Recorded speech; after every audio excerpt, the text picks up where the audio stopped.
Hola, soy Hazel. Tengo 20 años, estudio el primer año de la U. No sé nada del mozote. He escuchado dos versiones.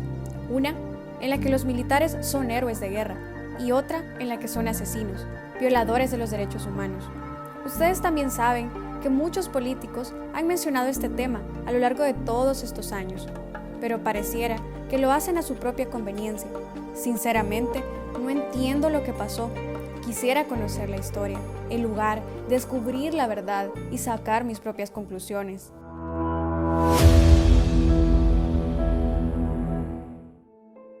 Antes de la guerra era muy bonito. Pues un compañero amigo nuestro escribió una frase muy famosa en el mundo: el mozote nunca más, el mozote nunca más. Y no el mozote en el mozote, sino que el mozote nunca más en ninguna parte del mundo.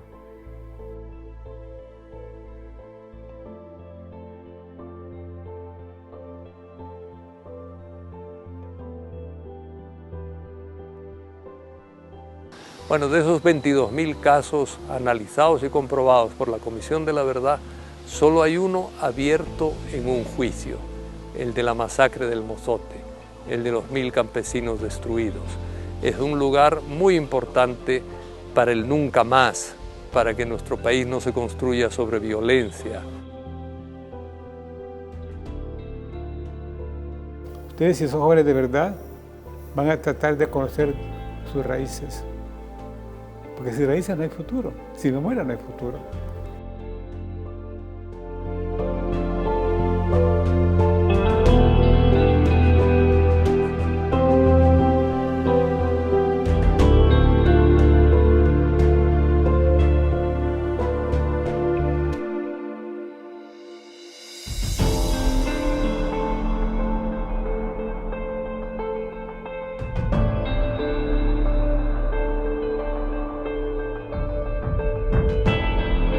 El 19 de julio del 79 habían derrocado a un dictador en Nicaragua, llamado Somoza.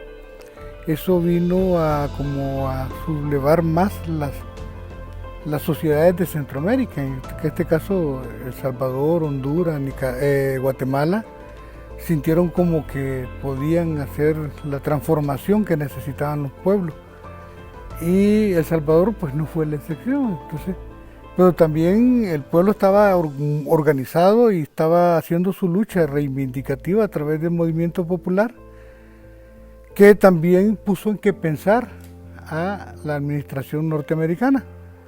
Y de ahí viene lo que se da el golpe de Estado del 15 de octubre de 1979 y se da también el asesinato de Monseñor Romero en marzo de 1980.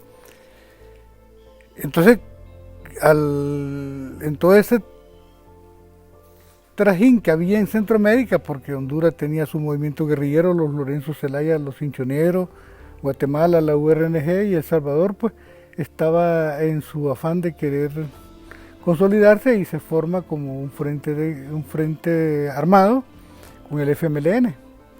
Se lanza la primera ofensiva el 10 de enero de 1981 y pues los campesinos se insurreccionan, toman las armas y aprenden a pelear peleando. A costa de sudor y sangre, todos los campesinos se insurreccionaron. Eso pues puso a que pensar mucho más a los Estados Unidos y comienzan con la estrategia de preparar hombres en el ejército que fueran capaces de poder hacer actividades contundentes en contra de esa sublevación del pueblo. Se da la preparación y la consolidación de un batallón élite que se conocía como Viri Atlacat, Batallón de Reacción Inmediata de Tlacat. Y bueno, y el más efectivo de todos los militares, hay que saberlo decir, el teniente coronel Domingo Monterrosa Barrio, un hombre con mucho carisma militar, con mucha fuerza, y entendiendo de que en lo militar no es nada horizontal, todo es vertical. Una orden se cumple pues porque se cumple, ¿no?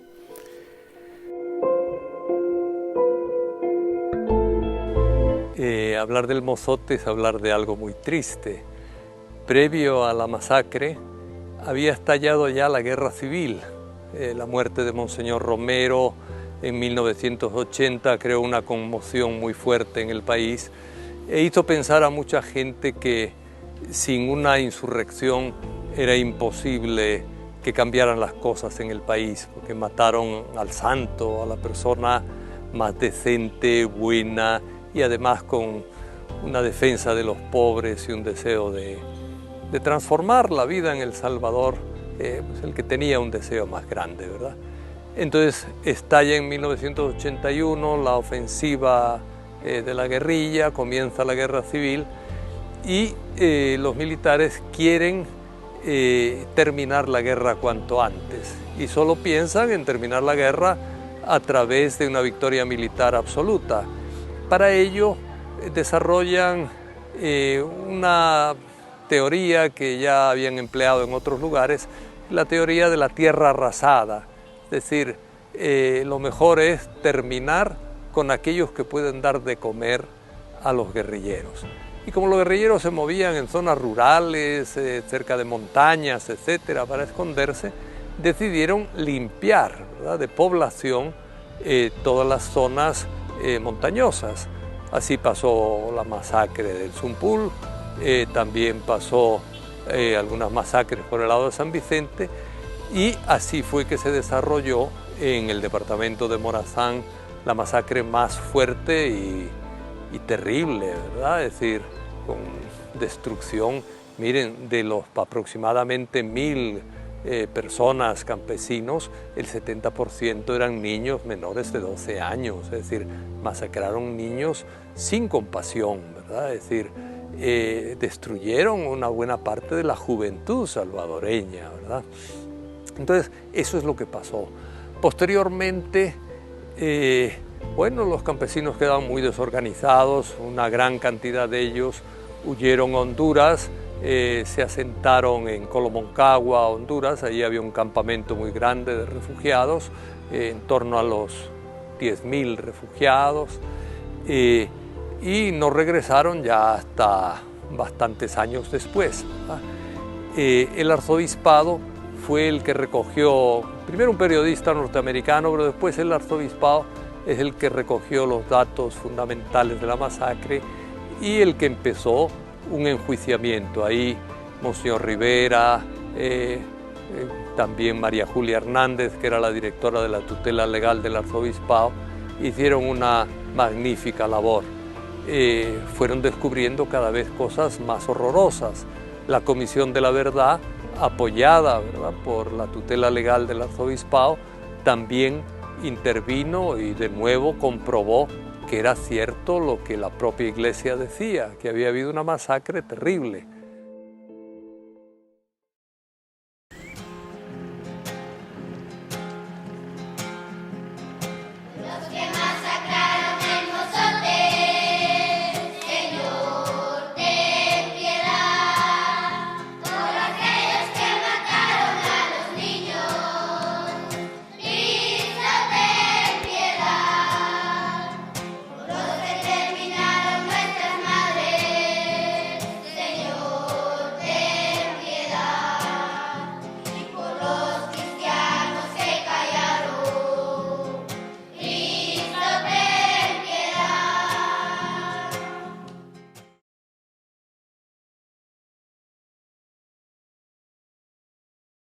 Ustedes, si son jóvenes de verdad, van a tratar de conocer sus raíces.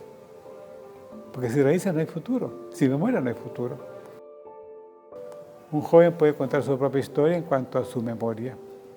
Y los adultos tampoco quieren hablar de esto. Es otro problema que es bien grave. La gente que vivió la guerra no quiere hablar de eso. Lo que quiere hablar, dicen los hijos, ya vos vas con tonteras, cambiar de cassette, y eso ya pasó. Es difícil el tema, pero es importantísimo.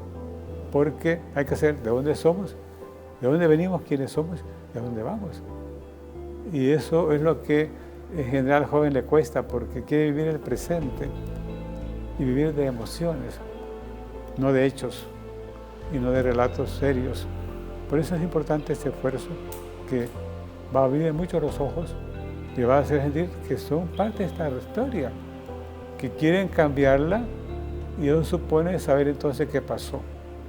Ojalá que esta invitación a recordar para transformar la historia se tome en serio.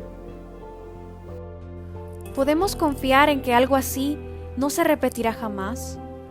Porque quiero creer que no soy la única en pensar que algo como lo que sucedió en el Mozote no debe repetirse nunca más.